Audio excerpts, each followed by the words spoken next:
This is Eric Muathe with Muathe.com. It is February 26, 2013. We are looking at a market here that was up the first half hour, up about 120 points.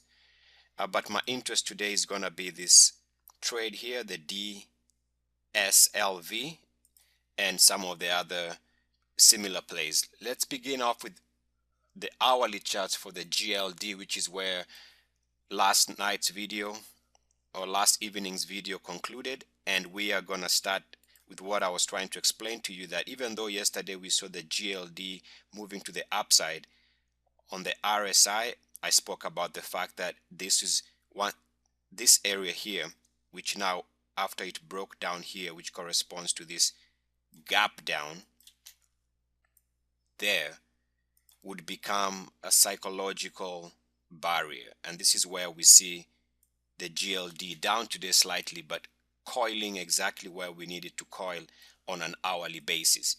Also, if we take a look at this trade now from a monthly chart, because we are coming to the tail end of this month of February 2013, is we need to start looking more and more into the what might be in play for next month. Now, if you're a gold bull, you'd rather the market close with the RSI below 50 this month of February, the 2 days left, and have a chance to move above 50 next month.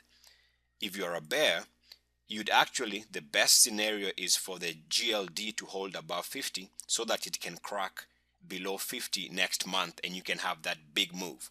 So either way, that move above or below 50 is going to play out in the coming months. Now that's the GLD. You can see that it's already trading at a 3-year high. That's the reason why we've been bearish on gold.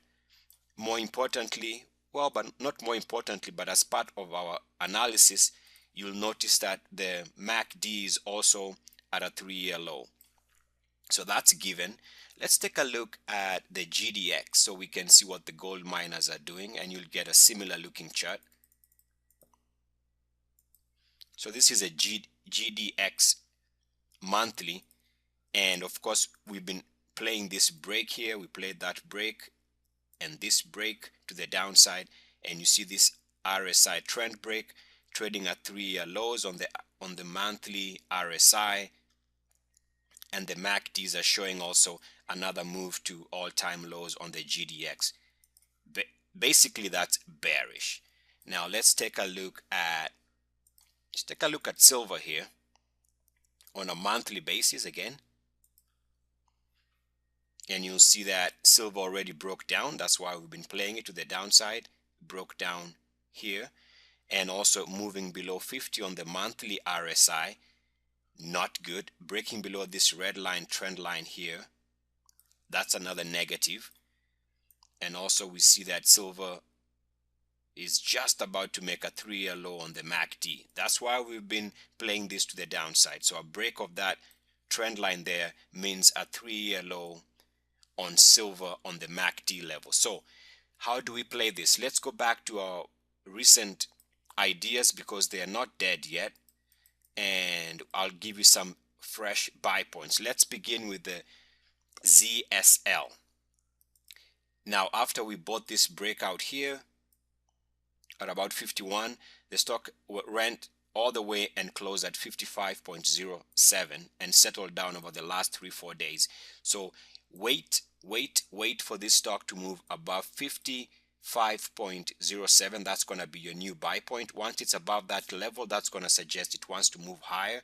I like the fact that we have the stock trading above the 200-day moving average. We have a 50-day moving average that wants to coil to the upside. So the takeaway here is wait for it to move above 55.07. That's going to suggest a fresh breakout on the daily chart. If you want to play it more aggressively, take a look at 3 times bearish silver, and again your buy point here is after, remember we got in here at just about 28, had a nice run, and it closed at 30.90, and over the last 4 days it's been settling down just at the 200-day moving average. Wait for it to blast above 30.90, suggestive of a new breakout. And I think to all of this breakouts here. I think they go back somewhere to this consolidation period here. So let's call it DSLV might be aiming for about 45 short term. We'll see what happens after that. So wait for it to move above 30.90. Let's take a look at gold play.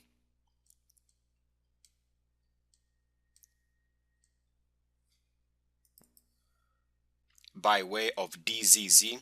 Now DZZ, wait for it to move above 5.08, which is the most recent daily closing high. So once it moves above that level, that needs to be your entry point and also an area where you can place a stop.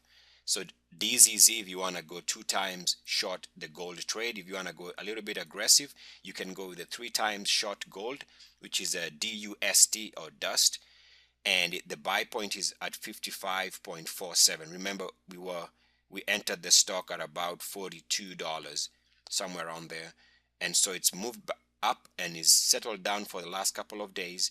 Your new entry point 55.47 on a daily chart. Breakout above that, I would call my initial price target for it to challenge this highs at about 76. So that's the trade. We'll see whether gold and silver metals continue moving lower and the ultra short ETFs move to the upside. Eric Muathe with Muathe.com. Good luck, peace, and blessings.